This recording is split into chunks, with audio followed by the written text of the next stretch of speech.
Guys, recently I was watching a video about a car that caught fire.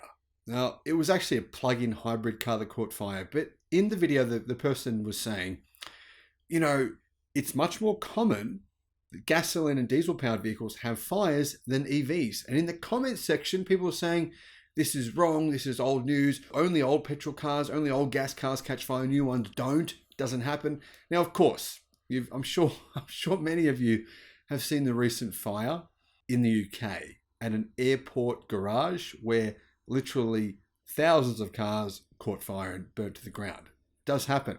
And a lot of people are saying, you know what, it's untrue that EVs catch fire less often than petrol or gasoline powered cars. They don't want to believe the evidence and the data. They say, because I've been in a car, this is what I've heard. I have never been in a car that's caught fire. That's never happened to me. Therefore, it doesn't happen. This is all fake news. Well, first of all, for me personally, when I was about 18 years old, my friend was driving a car. It was a General Motors car. And while I was sitting in the back seat, it caught fire. I started to smell smoke. The car filled up with smoke quickly. Don't know why.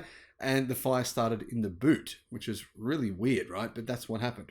Anyhow, Hyundai, they've had a few issues with their batteries. Unfortunately, they decided to use LG Chem batteries, and they haven't been particularly reliable. That's the truth. However, Hyundai's gasoline or petrol-powered Kona has caught fire, the brand new model, doing independent crash testing, caught fire during the crash test. So this sort of goes to show you that even brand new cars do catch fire. Now, here's what happened. It's kind of a strange story. If you're going to have a fault that leads to a fire, you don't really want it to happen while the car is being crash tested, because obviously it's going to fail. Now, that's what exactly happened to the 2024 Hyundai Kona, which has a 1.6 litre turbocharged gasoline petrol-powered engine. In November, the vehicle was being crash tested by the Insurance Institute for Highway Safety, or the IIHS, in North America, in the United States. Following a 40% frontal overlap evaluation, which was performed at only 64 kilometers an hour, not particularly fast, test engineers saw smoke and flames coming from the engine compartment.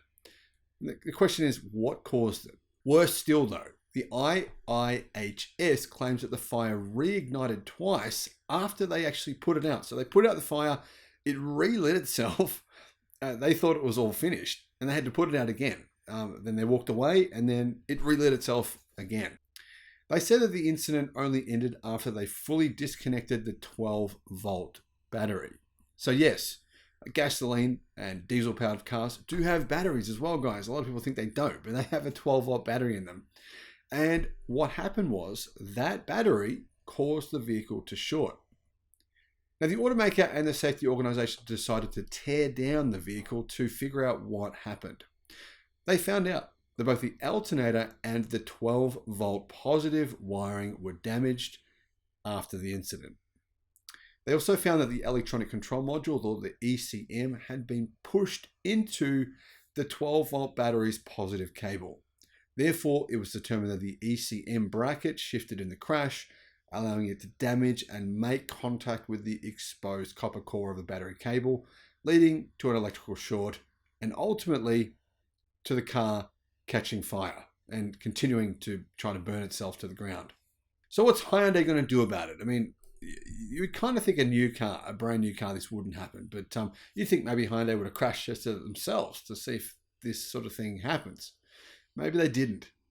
Hyundai's fix includes adding new sheathing to the positive side of the Kona's battery to protect it in the event of an accident. In a subsequent crash test, it says that the fix worked, but we don't know that yet. That's something done by Hyundai. We haven't seen if that's true. So what's going to happen here? Well, Hyundai are reaching out to 11,000 owners in America and owners in other countries of the new 2024 Hyundai Kona that comes with this 1.6 litre turbocharged engine, which is at risk of experiencing this issue. Now, clearly they're trying not to recall all of these models. They think, oh, maybe it's only the 1.6 litre turbocharged engine that's causing this problem. I don't think that's the case, guys. I think all Konas should be recalled. If you've got a new 2024 Kona and it has It's this model, but it's just got a different variant of engine. Does that mean it's not going to happen to you? I don't know. I mean, I think it could. Anyway, you've got to return your car to a dealer and they'll perform the fix for you. But this goes to show, guys, that even brand new vehicles, gasoline-powered vehicles, do catch fire. Even in simulated crash testing. I mean, we haven't seen any electric cars catch fire during crash testing like this. So this does lead me to wonder if actually it's true. In fact, it is. Gasoline and diesel-powered cars catch fire much more frequently than EVs. Thanks for watching.